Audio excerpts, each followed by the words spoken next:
The other thing is that you often need, you have a thesis, you have antithesis, and then you need to come with a synthesis. Your synthesis might become eventually the new thesis, but I believe in syntheses.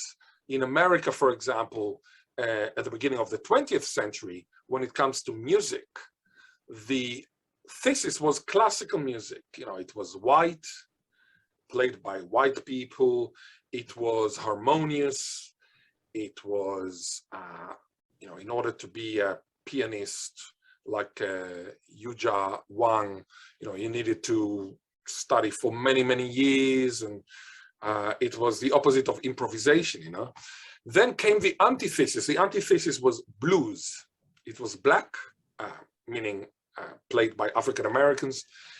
It was disharmonious at the beginning to the white ear. It was improvising. You can start, you can take something on the street and then somebody comes to you. And this was the antithesis. And then came the synthesis. And the synthesis is something that many Koreans follow these days, many Australians. And this is the pop rock. Pop rock is a synthesis between the classical music and the blues and K-pop or C-pop or J-pop. This is a derivative of pop, which happened there. Now, this is a synthesis. This might become the new thesis, and then you will have a new kind of changes to this new thesis. This is, by the way, the same way as I came up with my own theory of Israeli Genesis. So the genesis of the revival language, which is called Israeli, which is Hebrew revived. The thesis was, okay, we speak Hebrew. We managed to revive the language of Isaiah. That was the thesis. But then came the antithesis, and the antithesis said, nah, this is not Hebrew. This is actually Yiddish with Hebrew words. There was a guy called Gotthelf Bergstresser, and he said in the 1920s, he was listening to the Hebrew in quotation marks that he heard in Israel.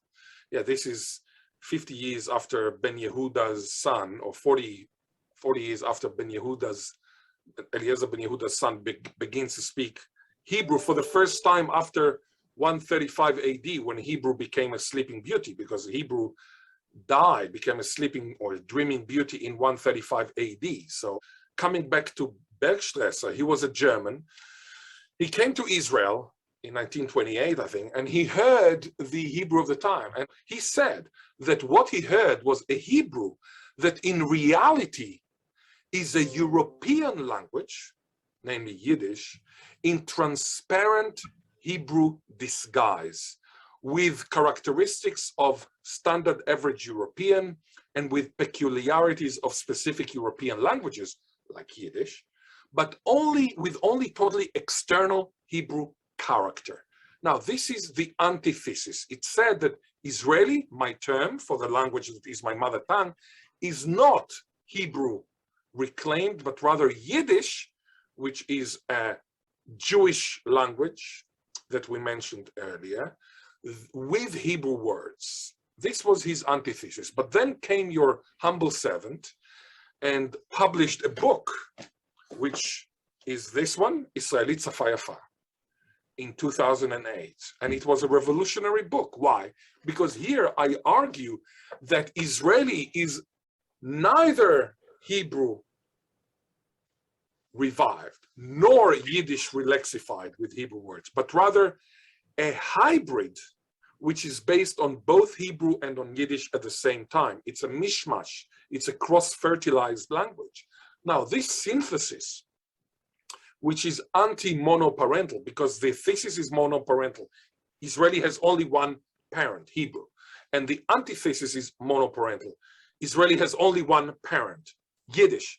The synthesis is non-monoparental, it's multiparental. Israeli has several parents at the same time.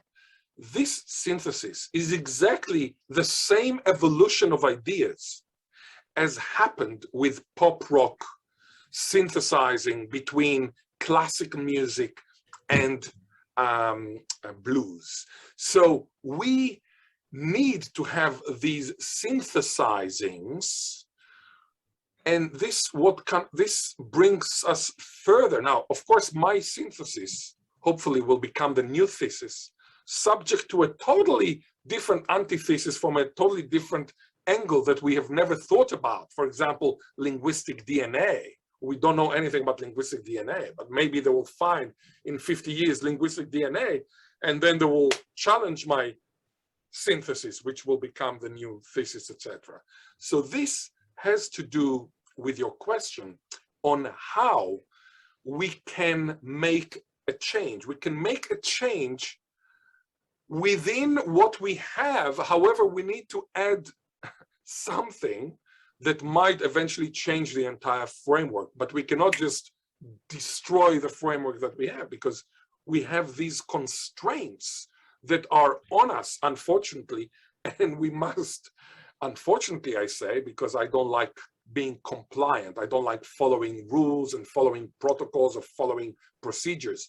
I like thinking outside the box. But what I'm trying to say is that to think outside the box actually means to think outside the box within the unfortunate framework that you have.